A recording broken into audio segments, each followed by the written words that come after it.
Hello, and welcome to this episode of the EV Bids podcast, where we're going to dive into how to maximize the value of your private party EV sale. So joining me today is Tory Hornsby, as usual. Tory, how's it going? It's going great, Rod. Good.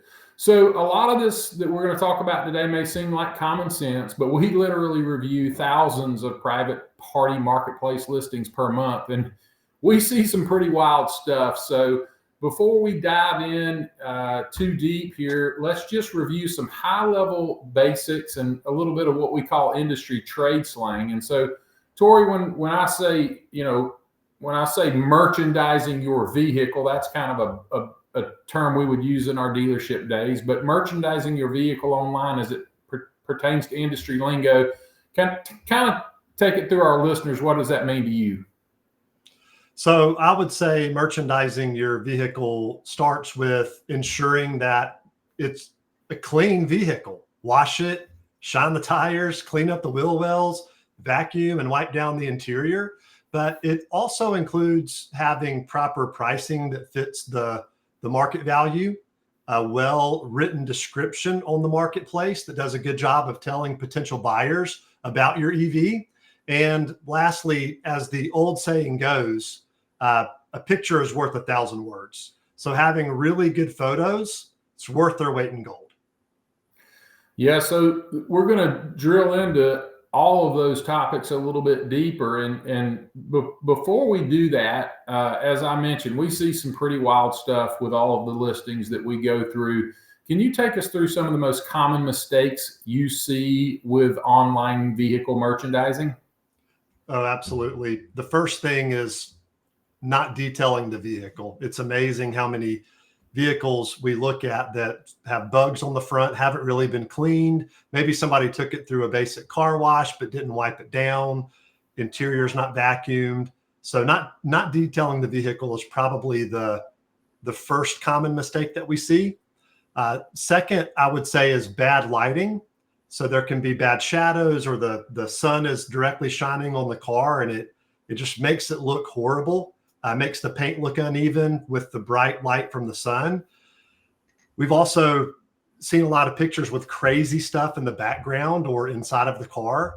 An example of that could be, for instance, I saw a picture of a car and there was a dumpster in the background. And so that connotation is trashy. This is a trashy car.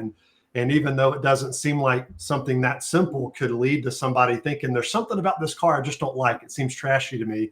Well, it was probably the trash in the background. Or inside of the car.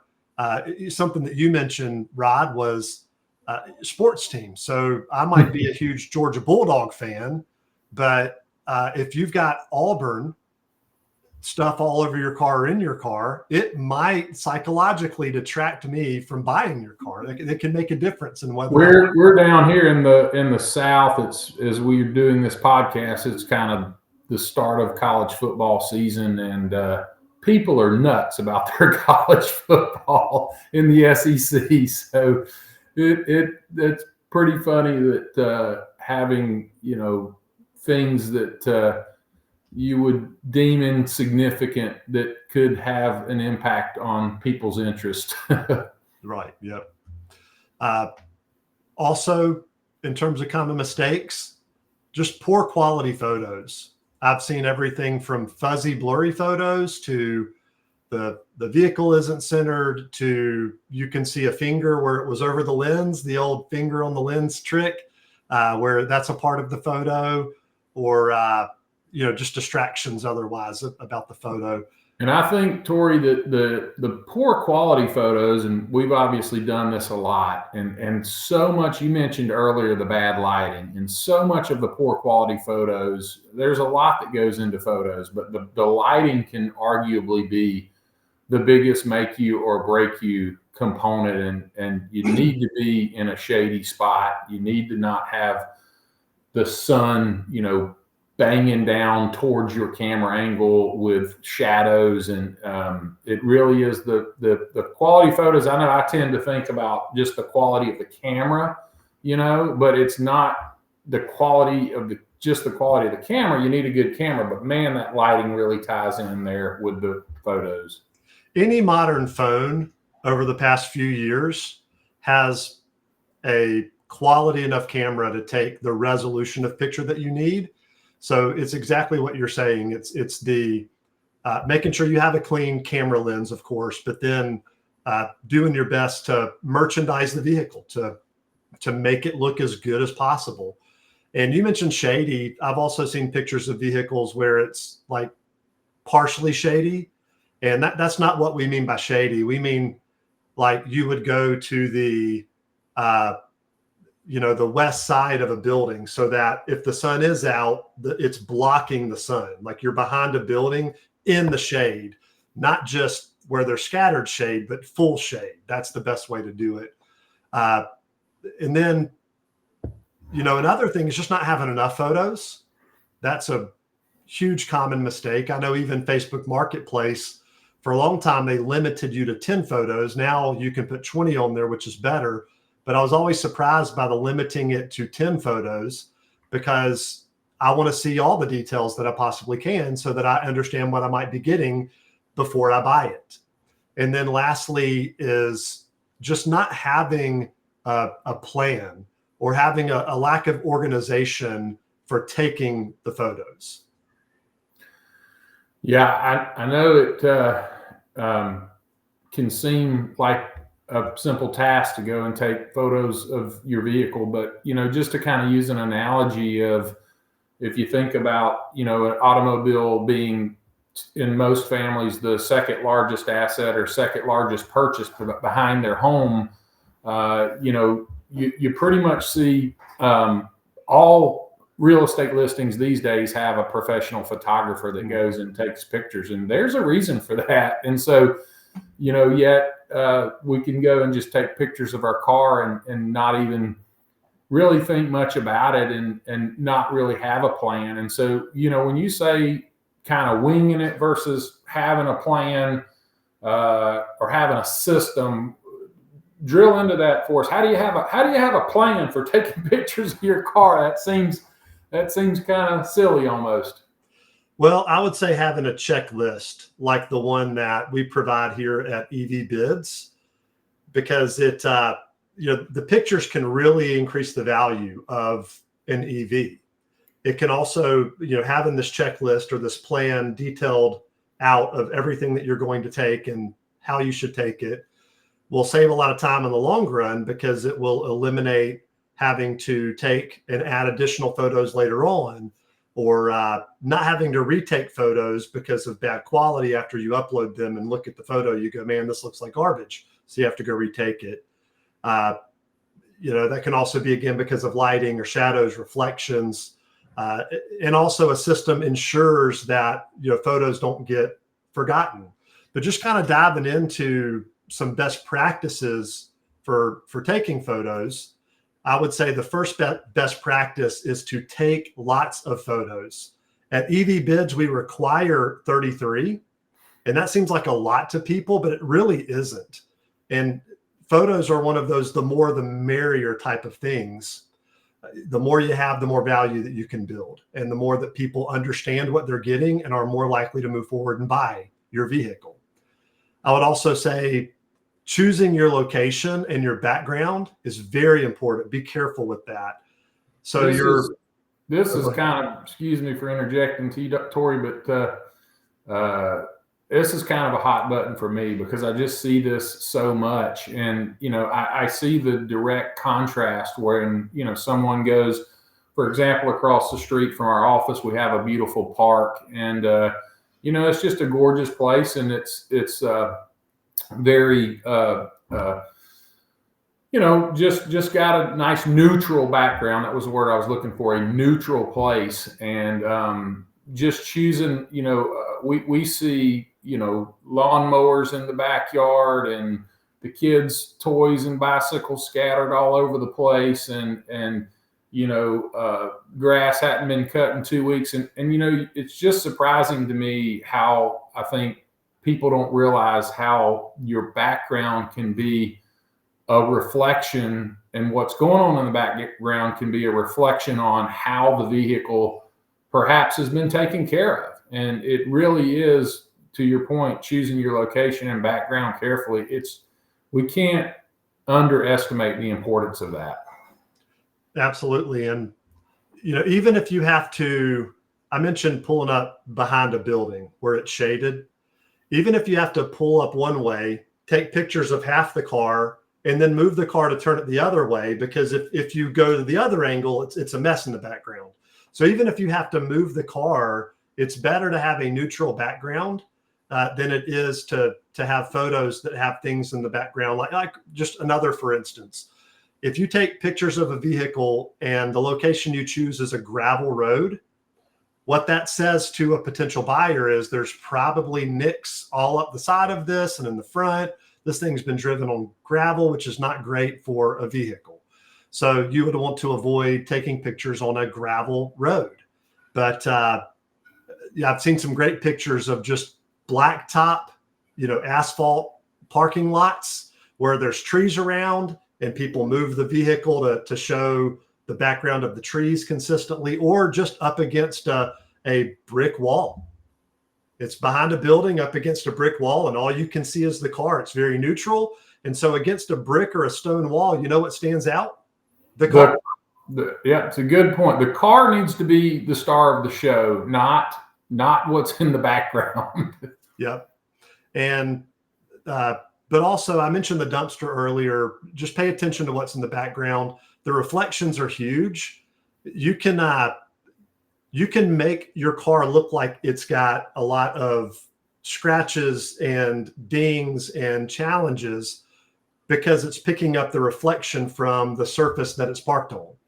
And again, lighting has a big part in that as well. So just take good neutral pictures, make sure that the car looks as best as it possibly can. Another best practice is always take landscape pictures, whether you're using your phone or a camera. And basically what that means is that you're taking it horizontally and never portrait. So don't hold it like this to where the picture is big up and down this way, because every marketplace is designed to have landscape pictures. And so you always want to do landscape pictures. Walking around the vehicle, in terms of the number of photos that you get or the types, start at the front of the vehicle and then do a corner, then do the side, then the back corner, then the back, the other back corner, the other side, the front corner. And then you can hone in on each door, the front quarter and the back quarter of each side, and get a little closer and a little more detailed. So again, people can see what they're going to be potentially buying. Builds a lot of value that way. Also get a close-up picture of each of the wheels and tires so people can see the damage that are on the wheels. And if you want to, you get somebody to clean it up real good. I have seen, my son, he has a BMW 328i, and his wheels were so dirty and there were these black marks on it where they looked damaged. They really looked damaged. And I remember going, man, what did he hit? And he went to his buddy who does professional detailing, and they detailed it. And when he showed up, the wheels looked brand new. I couldn't believe it. So just clean it really, really good. Maybe pay for a professional detail, get somebody who knows what they're doing to come out, maybe do some touch-up paint if they do that type of service. But you want to be sure that you're getting all the wheels, that you get the trunk or the frunk. You get. Hey, Tory, you mentioned in the beginning, one of the common mistakes is people not detailing the vehicle, and when you're telling that story about TJ getting his BMW detailed, I know that for me, I've had this dilemma, I guess you could say, in my head before of, is it really going to make that big a difference, by me getting a professional detail done, maybe where they do a little bit of touch up to the wheels, maybe a little bit of touch up paint is done to a ding, maybe a good fresh coat of wax,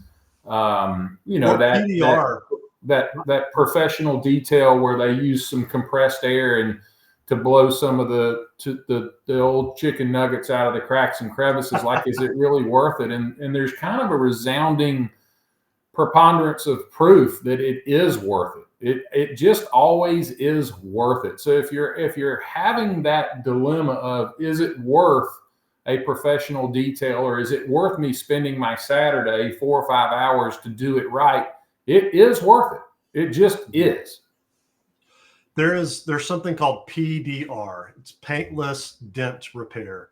So if you have dings, do a search and see if you've got a local PDR guy, paintless dent repair. You would be amazed at what these guys can repair. I remember, my son's four-wheeler, he had it at the top of the driveway. Emergency brake wasn't set, and it was just sitting there. And somehow the right pull, wind gust or whatever, it just rolled down into my wife's car, and the ball of the brake lever like dented the side of her car, like it put a line in it, a crease. And I just remember thinking, that's a new door. And I called a PDR guy out, and he drilled a hole in the door jamb, and he got in there with these tools, heated it up a little bit so the paint wouldn't, chip. And he just slowly worked and massaged the metal.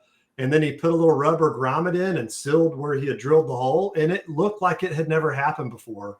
And it was, this was a while ago. It was a couple $100. So I'm sure it's a little more now. But you got to look at that and say, okay, if I get these paint chips done, the wheel repaired, or the PDR done, the paintless dent repair, will that help me to get the price that I want for just a little bit of an investment before I list it? So just things to consider. Yeah, it's usually a resounding yes, is getting that, windshield repaired, getting that ding fixed, getting those wheels, cleaned up, getting that gravel debris from underneath the wheel wells. That stuff it's just usually well worth it. Mm-hmm. Yep. And just continuing on here, I mentioned the frunk and the trunk area. Take pictures of that. If it's messy and needs to be vacuumed, vacuum it. Get your stuff out of it, and before you take the picture and clean it up. Then, of course, get all of your door jambs. You want to be sure that you get those, just so that you're Should I leave my dirty workout clothes in the trunk when I do those pictures? Yes or no? No way. Absolutely not. Yeah. And then how about my golf clubs? Golf clubs? No, nothing. And if you have golf clubs, I guarantee you that you need to vacuum. There's grass every time. Yes. So, but on the interior, get a close up of each seat, the back seat area, different angles of the interior. Get a picture of the different displays, each screen.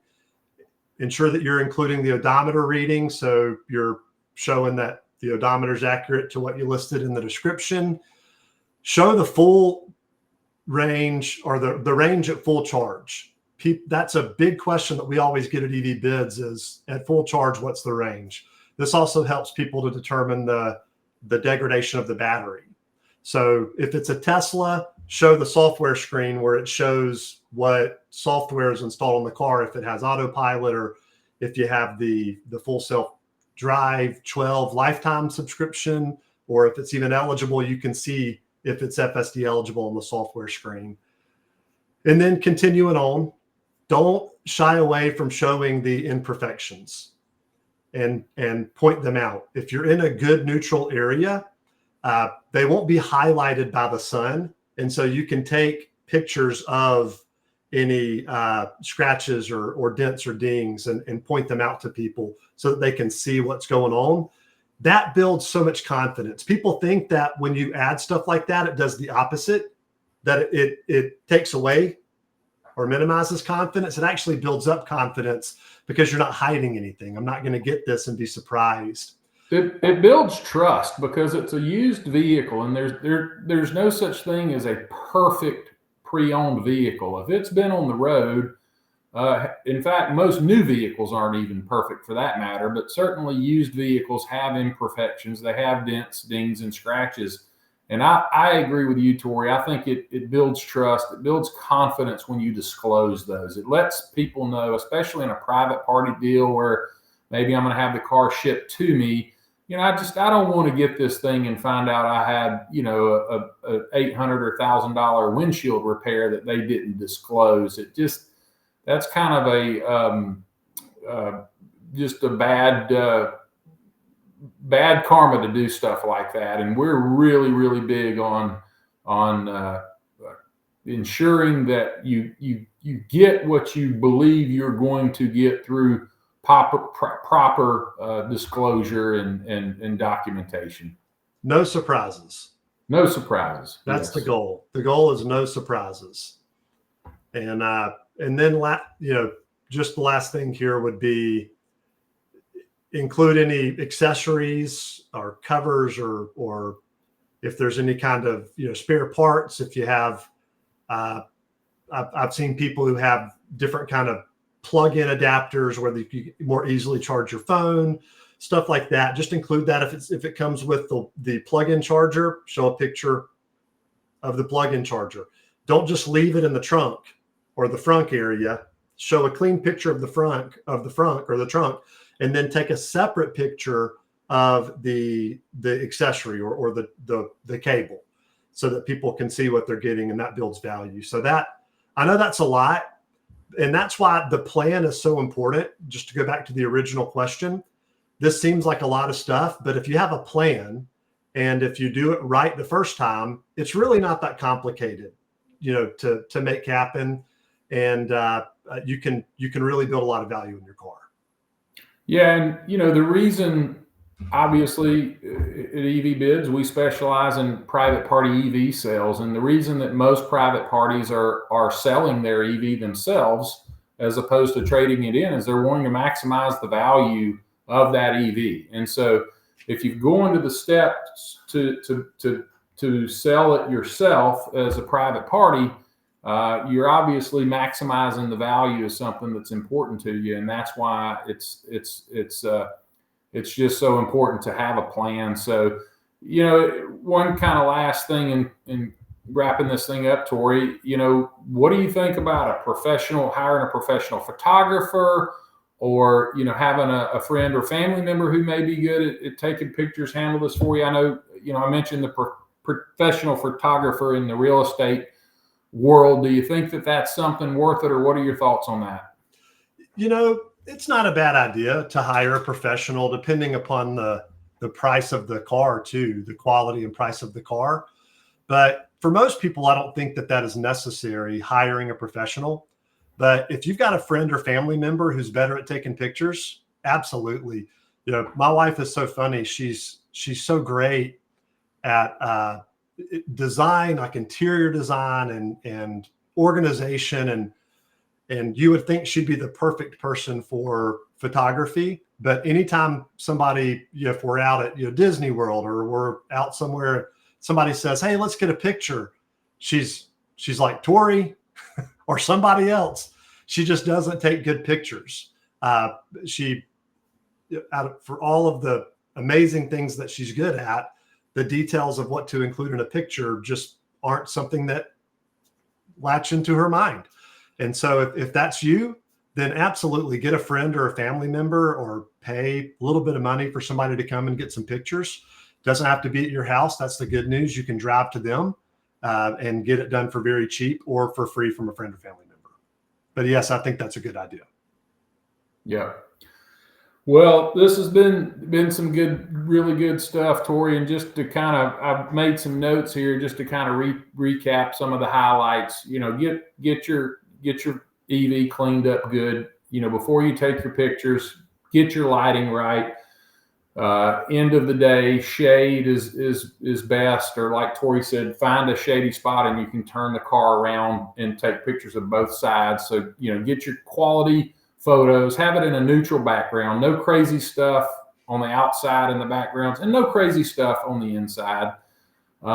Take plenty of photos and really have a plan for doing it. And so to kind of close us out here, we're going to put a copy of our EV Bids photo checklist on our website. You guys can go there and download a PDF copy of that to help you have a plan. And you can always reach out to us at info@evbids.com if you need any help with resolution, size, or aspect ratios, or you want to get more granular, we kind of try to stay away from too much technical stuff, and we'd be happy to help. So with that, for Tory Hornsby, this is Rod Stuckey.